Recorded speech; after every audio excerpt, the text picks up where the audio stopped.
All right, and we're on the air.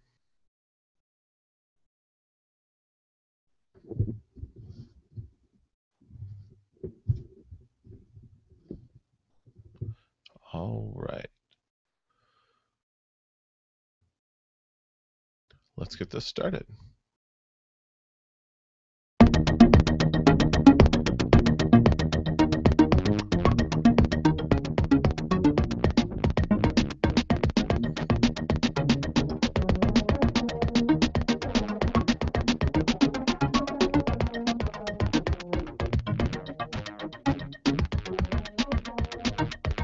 Tech Twice Weekly, episode number 4.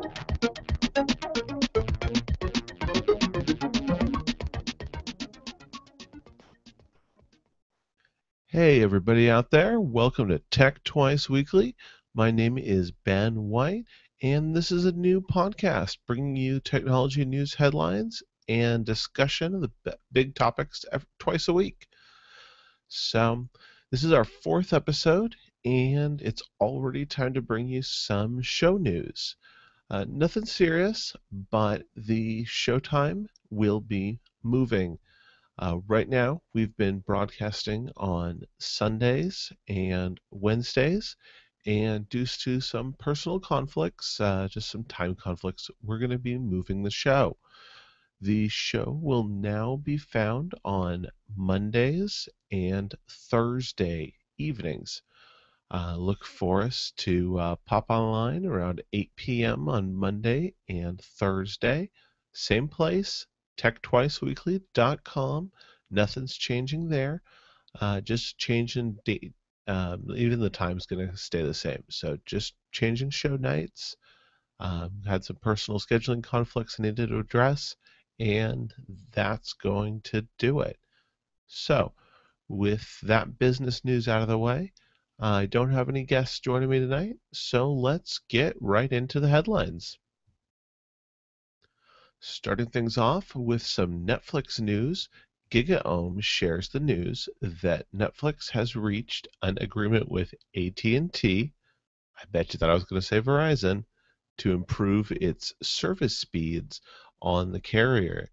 Netflix has officially signed an interconnection agreement with AT&T, which makes AT&T the third major carrier being paid by Netflix for peering. According to Mashable, this agreement is something the two companies have been working on since May of last year. Can't wait to get your hands on the new iPhone 6? No, you didn't miss the big announcement, but GSM Arena tells us that you can pre order the unofficial device from the luxury accessory company Brick for the low, low price of $4,495. You can pre order the plated iPhone 6 or splurge and drop $8,395 on a version with the Apple logo in diamonds.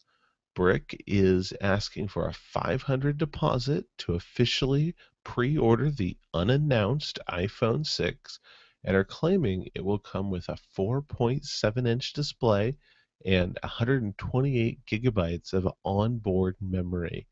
Personally, I look forward to seeing how this all works out for them.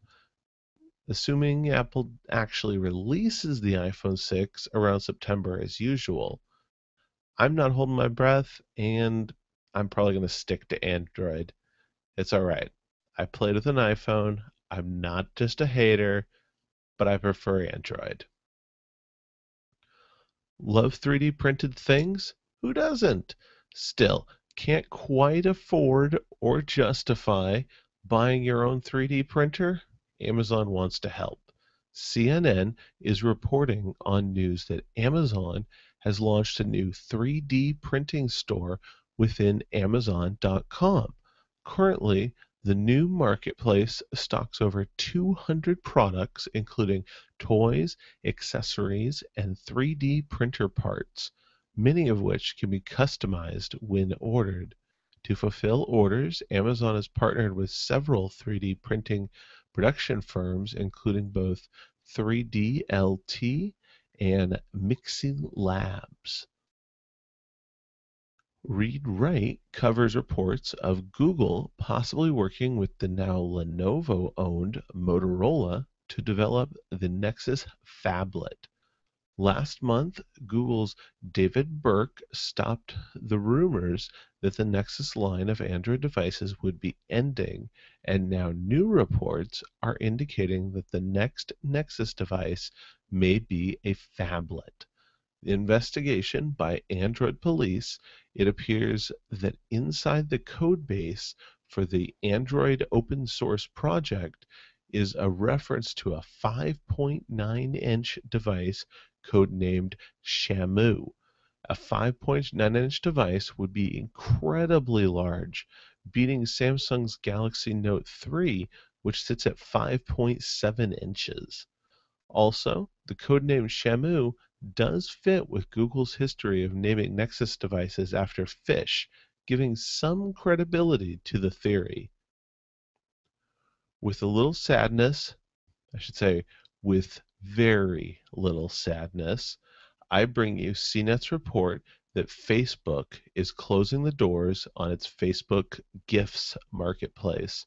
Back in August of last year, Facebook began scaling back the Facebook Gifts service by limiting gift choices to only gift cards, and the service had only been live for barely a year.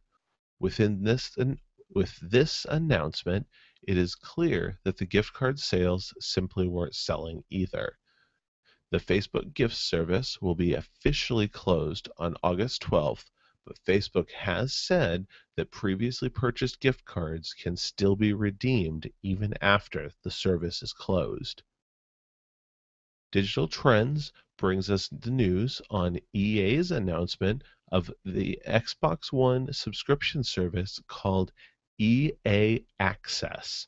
Priced at $5 a month or $30 for a year, it will offer gamers access to a large collection of EA titles.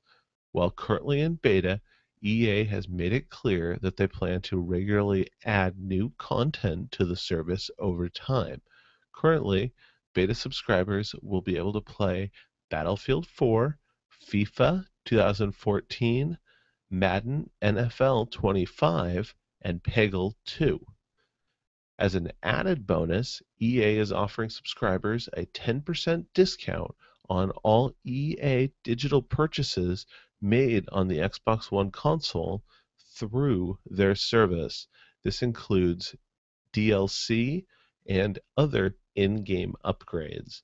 Right now, beta subscriptions must be purchased through EA's website directly, but they do plan to offer subscription cards at GameStop and on Amazon. According to 9to5Mac, Amazon is developing their own competitor to Square, the mobile payment service and dongle. Internal Staples documents obtained by 9to5Mac appear to indicate that Staples stores will begin carrying an Amazon card reader sometime in August. The expectedly small device is shown at being priced at $9.99. This news, in connection with the recent Amazon Wallet app quietly being released last week, makes it easy to assume that these two things will work together as a service. However, the big unanswered question is if Amazon can offer rates to attract merchants away from Square's or PayPal's payment processing service and dongle.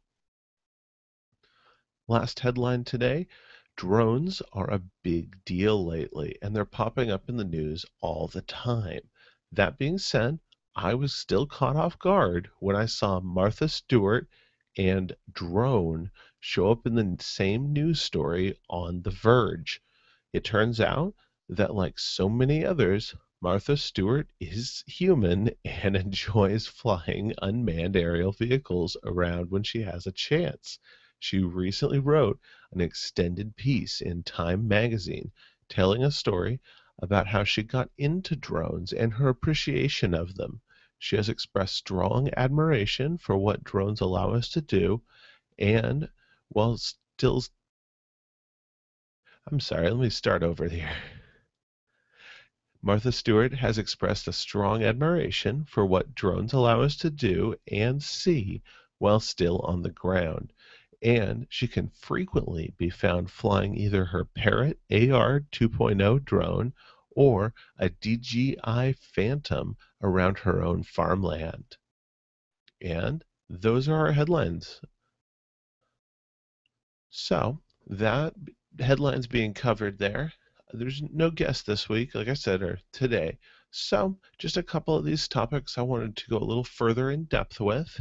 And to start with, the first one I want to talk about is the pre-order iPhone 6 through Brick.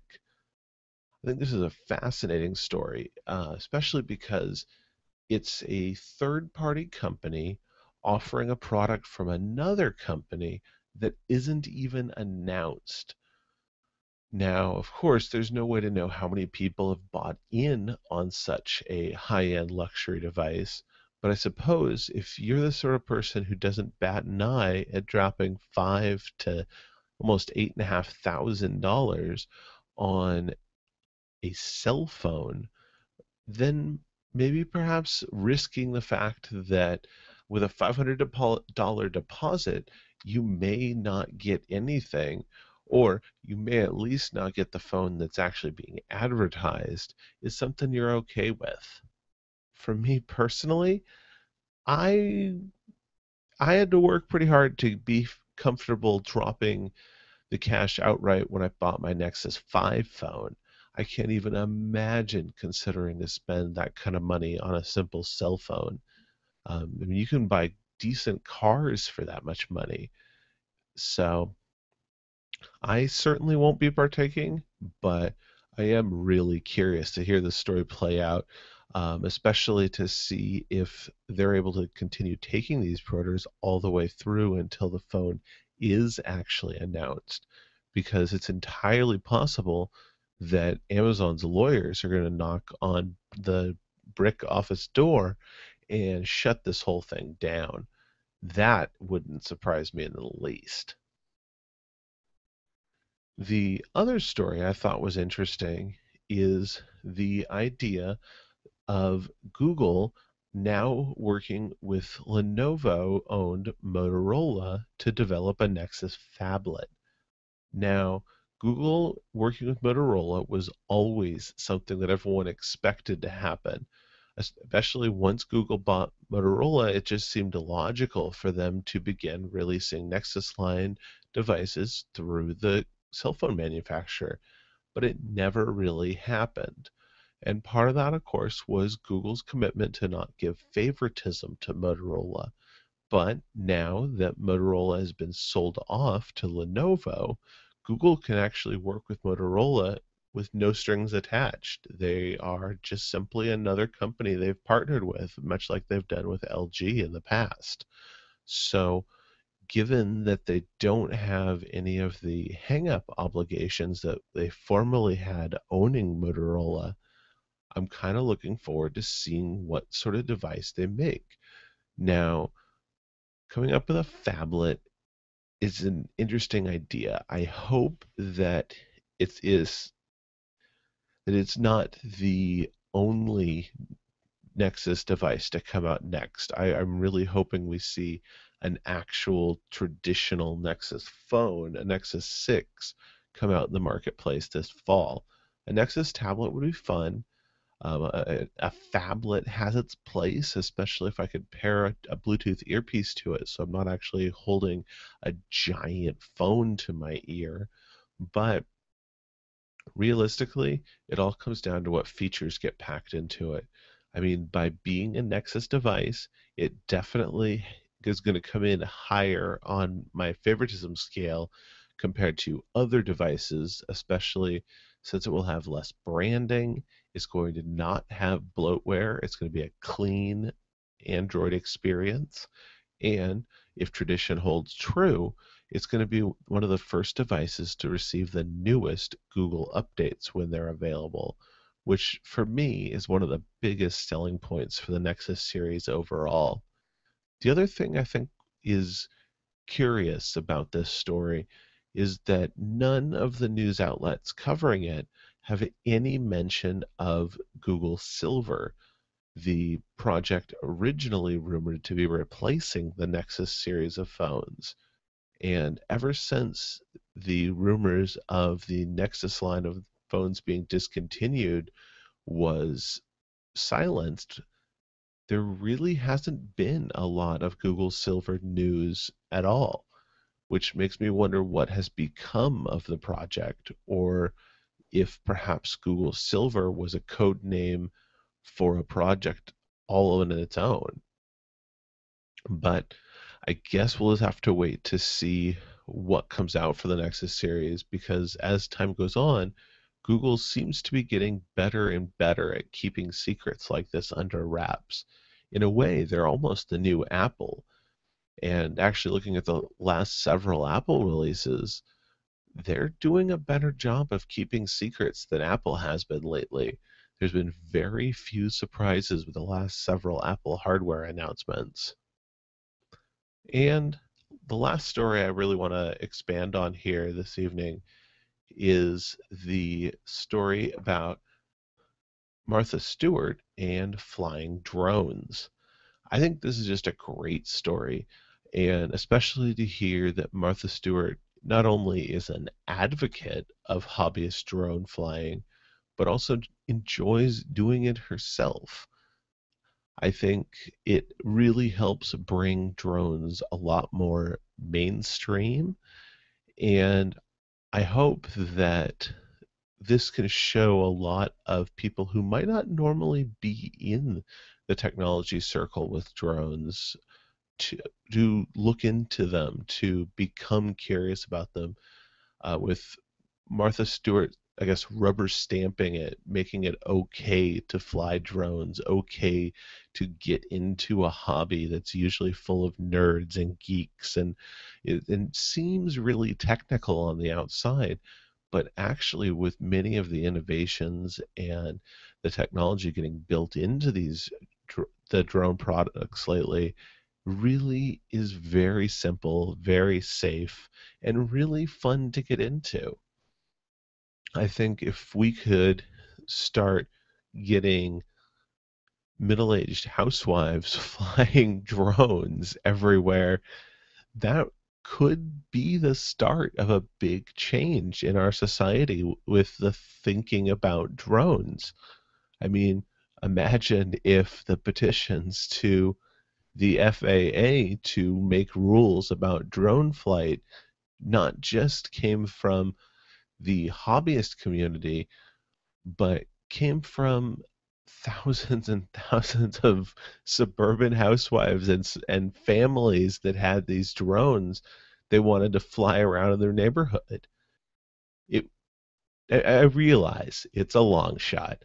I realize that this is kind of just a little hype piece that somebody thought was clever when they stumbled upon a little fact. But I like anything that helps bring drones to the mainstream without being scary, without shock value, without trying to explain why something about drones needs to be restricted or problems that they're causing.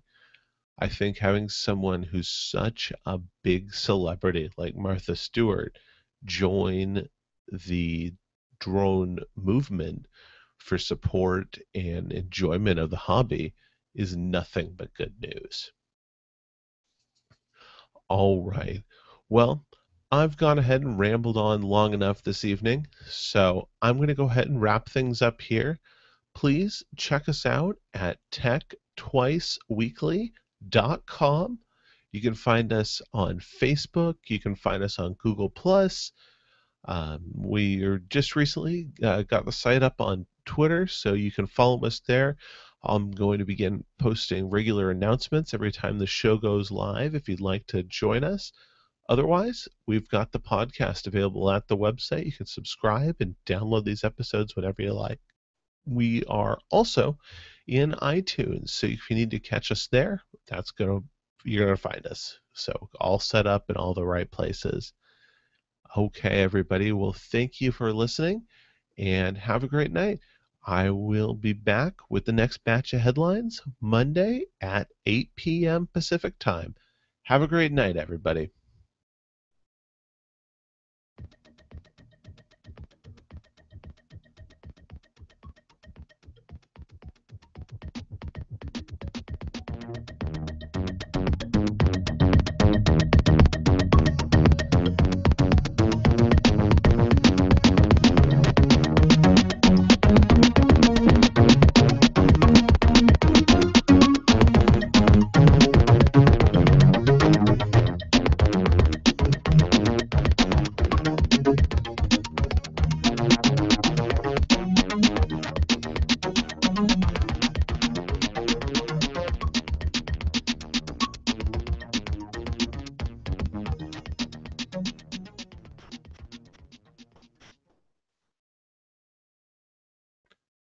All right. Have a good night, YouTube.